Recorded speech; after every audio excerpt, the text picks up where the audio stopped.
What if the deepest longing of your soul was just out of reach? The deepest part of your being is longing for God. Imagine glimpsing God, the fulfillment of all your desire, and then being separated from Him. So my question is, I know what purgatory is. I know there's suffering involved. What exactly happens, I guess? That's the first great suffering of purgatory. And that's just the beginning. We first released this video in the fall, but we are re-releasing it because it fits so perfectly with our current series on purgatory. So the stories, the reflections, I think you'll really appreciate it. Stay tuned for our closing comments at the end of this video. Welcome back, everybody. It's great to have you. Hey, thanks for joining us outdoors. Beautiful day here in Saskatchewan, and it's November. November in the church is dedicated to... The Holy Souls in Purgatory. I think Janelle has a deeper devotion to the Holy Souls of Purgatory. Oh yeah, I really do. Well, I can't say that I have a greater devotion, but I know I have a devotion. I just feel like we can't forget those holy souls, nor can we assume that we don't have any loved ones not in purgatory. Correct. And so today we're going to talk about the sufferings of purgatory, the pains of purgatory. The first one, the privation of God. So the soul in purgatory is being purified, and what causes its first pain? It can't see God. Now, if you think about the different things that bring us comfort in this life, even just to our bodies, we got the five senses. We see. So we see things that are beautiful, and it brings us great comfort, like a sunset or your wife. You touch. So that's also a great comfort in life. You know, do you remember the first time we held hands? Sorry, I just noticed there's a ladybug crawling on my finger. Oh yeah, the very first time. The very first time. What did you say? I think I said I like the way your hand feels in mine. Yes. Touch can bring us great joy. By the way, still like how your hand feels in mine. That's good. So we see, we touch, we taste. You made me hot chocolate today with 5 scoops. I did not put 5 scoops in there. Oh, you did? 4. I'm glad you enjoyed 4. So that was more than enough. Plus cream. Yeah. It was good. Thank you. That brought me joy. Oh, good. And then we smell. What are the things that you smell that bring joy to you? The things that... I love the smell of like homemade cooking, homemade baking. Bread. Yeah, bread. Flowers. I love, flowers, yeah, depends what kind of flowers. As long as it's not lilies, those give me really bad headaches. Right. The point is that our bodies get pleasure and satisfaction through the senses, and it brings us joy, and that's good, all experienced in moderation and right order. But when we die, the soul is separated from the body, and none of these things can comfort the soul. There is only one thing that can comfort the soul after death. The one want, the one desire, and that is God. And that is the one thing that the souls in purgatory can't have in fullness yet, because they're being purified. Because a soul in purgatory has died in a state with imperfect charity. They've been attached to the world. They may have sins, venial sins that they need to atone for. The temporal punishment due to the sin hasn't been atoned for. And so they're in purgatory. They're being purified. And the very thing that they want, they cannot have. And some might think, well, what's the big deal about that? Well, what is a person made for? We're made for God. Think about your lungs. What are your lungs made for? They're ordered to air. And what if your lungs do not get air? You suffocate. I imagine sometimes purgatory is a soul suffering, gasping for what it cannot have yet, and that is God. St. Ambrosius said, "Their eyes beheld a great spectacle. God showed himself to them with all his adorable perfection. He imprinted his image so vividly in their spirit. He infused them so fiercely with the glory of his infinite majesty that they think of him continually and love him with a love that is pure and complete. This insatiable love, this deprivation, this hunger, this thirst for God torments and tortures them. They are continually dying without dying. And the Church calls this condition a death, and rightly so. Lord, deliver them from death." So I just found that really interesting, because it's like the souls are given the opportunity to see God, which is what they desire, and then he's removed from them. Yeah, and that particular point comes from private revelation. So we move on to the second pain of purgatory, which is the flames. So.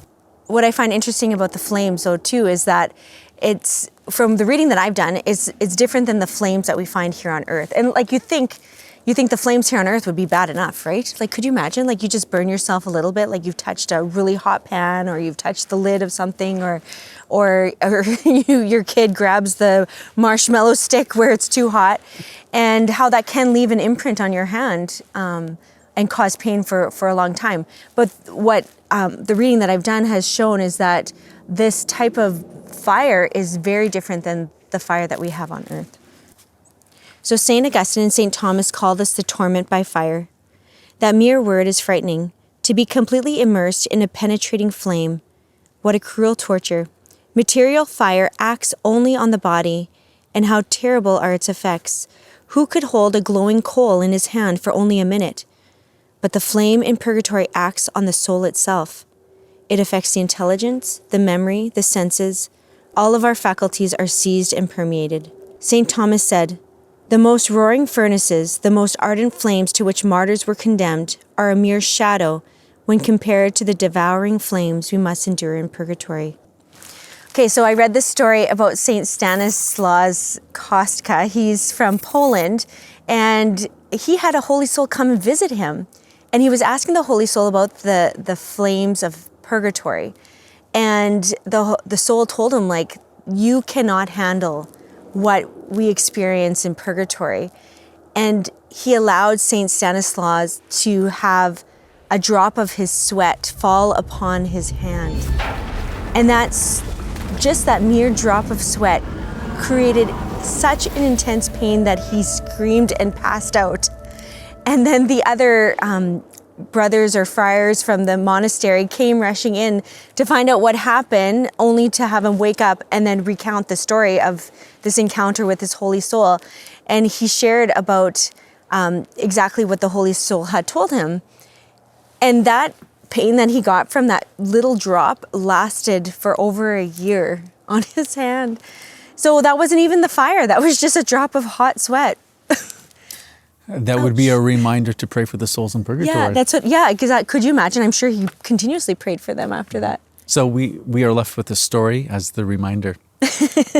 Yeah, I'd rather the story than the experience. Nonetheless, we will pray. Okay, so another suffering in purgatory is the pain of remorse. So when we think about the sins that we have committed on earth, often, like sometimes we don't even realize some of the things that we're doing are sinful or hurtful towards other people. And so I think that all of that is brought to our mind, and then we have to be purified because of that. And there's such a remorse that comes with that. I think often, like, even of our kids, if they do something and they feel really bad about it, and how it's like you're in this little suffering, right? Well, how much greater is that suffering when you're in purgatory, knowing the offenses that you've caused God? And I think there's also the element of seeing more clearly than we see now. So we're not often aware of how deeply our venial sin offends God. But then we will see clearly and we will know. And so they actually say that the pain of remorse and the guilt that is experienced in purgatory is even greater than the suffering that is experienced by the flames in purgatory. What is the book that you're getting this from? Okay, so... Which you really... Okay, I love this. This is actually the second time that I do this. It's called A Month with Our Friends, the Souls in Purgatory. And this is one of the reasons why I love the month of November. I love going through this book. My cousin, he often gives me great ideas, great things to do, ways to grow in holiness, and this was one of his suggestions. And so I just really enjoyed this book. And every single day they go through a little teaching about purgatory. A lot of it is private revelation stories, experiences that saints have had with holy souls coming to visit them, and then they just, you know, it finishes with prayers that you can do to help alleviate some of the suffering, and then hopefully allow some of these saints to experience a beatific vision in heaven. And I like how it also shares about how, so we have such great guilt for all the sins that we've committed, but we then also discover the millions of sins that we had never perceived, or that we had never even confessed, possibly, because clearly everything will be made known to us there. So another suffering in purgatory, Go for it. okay, is the good that we should have done. You know, all those sins of omission, All the things, like I often think, Lord, what should my life have looked like according to your will? Like, would it look really different? What would my character look like? How would I have responded in this situation if I was completely unified with your will? That can be a little bit of a scary thought in some ways, because I think that I fall short a lot. Well, I think we can understand that pain even now, where we can recognize, had we made a different decision, life would be different. And in fact, the pain of regret now can really eat a person. But when we live there now, that's not a healthy thing. And really our hope is to do purgatory on earth, because I don't want to do purgatory in purgatory. That's why you're married to me.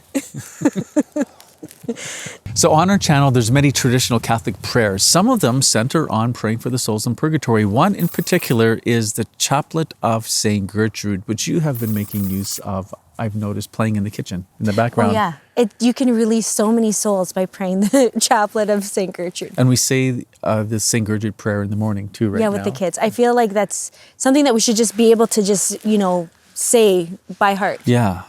So if you've never prayed it, we highly encourage you to pray it. It's going to be linked here at the end of this video. That's a beautiful prayer. We also have I have another video called 7 Prayers for the Souls in Purgatory. I'll link at the end of this video as well for your benefit there to pray for the holy souls. Is there anything else? Something that it's not on our channel, but something that we do and that we committed to quite a while ago is just to pray for the holy souls every single day of your life, because they need our prayers and they are completely dependent on the prayers of others.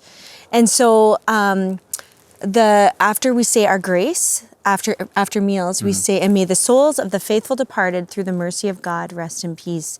And I think that's so important to do and to not forget to pray for them. Yeah, so we made a life commitment to do that. Yeah, we're lifers.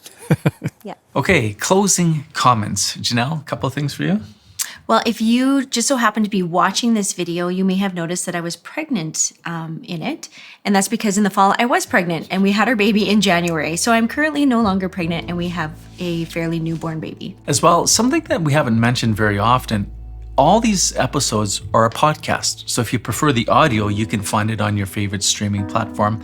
And regarding YouTube, if you'd like to help get this video out to a larger audience, we'd appreciate if you just hit that like button or subscribe, and then YouTube sees that and pushes it out to a new audience. So thank you. And with that, let's end with a prayer. Eternal Father, I offer thee the most precious blood of thy divine Son, Jesus, in union with the masses said throughout the world today, for all the holy souls in purgatory, for sinners everywhere, for sinners in the universal church, those in my own home and within my family. Amen.